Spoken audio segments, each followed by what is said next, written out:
வானத்திலேருந்து கல்மலை பெய்யுமா? மக்காவில் நிலநடுக்கம் வருமா? அல்லது மக்காவுக்கு யாராவது படை எடுத்துகிட்டு வருவாங்களா அப்படின்னு கேட்கும்போது அல்லாஹ் சொல்கிறான் அடுத்த வசனம், ஒவ்வொரு செய்திக்கும் ஒரு குறிப்பிட்ட காலம் இருக்குது. ஒரு சம்பவம் நடக்கணும் அப்படின்னா அதுக்குன்னு ஒரு டைம் இருக்குது. அது என்ன டைமு? அல்லாஹ்வுக்கு தான் தெரியும். நான் ஃபிக்ஸ் பண்ணி வச்சுருக்கேன். இறுதி முடிவு என்னவென்று விரைவில் உங்களுக்கு தெரிந்துவிடும்.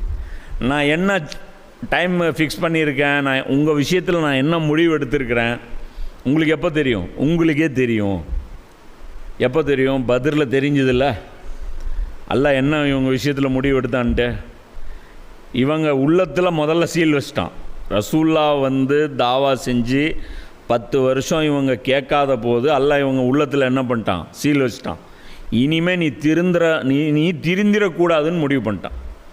இது முதல்ல வச்ச ஆப்பு. அல்லாஹ் அவங்களுக்கு வச்ச ஆப்பு எது? உள்ளத்தில் சீல் வச்சது. அதே வெறுப்பில் அப்படியே மெயின்டைன் பண்ண வச்சான். அதுக்கப்புறம் ரசூல்லானாலே பேரை கேட்டால் அலர்ஜி ஆகிற வச்சான். அப்புறம் ரசூல்லா ஒரு வியாபார கூட்டத்தை அந்த இடத்துல அவர் வழிமறிக்க போக அதுக்கு இவங்க காப்பாற்றணுன்ட்டு அதே நேரத்தில் ரசூல்லாவோட மோதல் ஒன்று நடக்கிற மாதிரி ஏற்பாடு பண்ணான். கடைசியாக அல்லாவுடைய அசாபு வந்துச்சா இல்லையா? மனிதர்களுடைய கையை கொண்டு அபூஜஹில் வேறு இருக்கப்பட்டான், உத்துபா வேறு இருக்கப்பட்டான், ஷைபா வேறு இருக்கப்பட்டான். முக்கியமான தலைவர்கள் ஏகப்பட்ட பேர் போனாங்க. கிட்டத்தட்ட 70 பேர். காலித் பின் வலீதுடைய அப்பா, பெரிய பெரிய ஆட்கள், அபூதைஃபாவுடைய அப்பா, எல்லாம் பெரிய பெரிய வெயிட்டு கைங்க எல்லோரும் நிறைய பேர் போனாங்க. எஞ்சிருந்தது ரொம்ப கொஞ்சம் பேர் தான். சுஹைல் பின் அம்ரு, அபு சுஃபியானு, இந்த மாதிரியான சில பேர் மட்டும்தான் எஞ்சிருந்தாங்க. காலித் பின் வலீது கொஞ்சம் தான் எஞ்சிருந்தாங்க. மற்றவங்க அல்லாவுடைய புறத்திலிருந்து தண்டனை வரும். இதுதான் அல்லாஹ் சொல்கிறான். ஒவ்வொன்றுக்கும் குறிப்பிட்ட காலம் இருக்குது. இப்போ இன்றைக்கி வா நிஜ உலகத்துக்கு, இந்த கரண்ட் வேர்ல்டில் எடுத்துக்கோ. இப்போது பாலஸ்தீனில் இப்போ இவ்வளோ அநீதியான நடந்துகிட்டே இருக்குது. இதுக்கு ஒரு முடிவு இருக்காதா? இருக்கும். அது எப்போ முடிவு? அல்லாஹ் கட்டுவோம். என்றைக்கு முடிவு கட்டணும்னு அல்லாஹ் எழுதியிருக்கானோ அந்த நாள் முடிவு வரும். ஏன்? இந்த உலகம் சர்வாதிகாரிகளை பார்த்துருக்கு.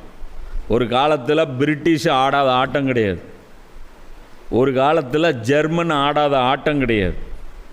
ஒரு காலத்தில் அமெரிக்கா ஆடாத ஆட்டம் கிடையாது. இன்றைக்கி இஸ்ரேலு இல்லாத ஆட்டம் ஆடுது.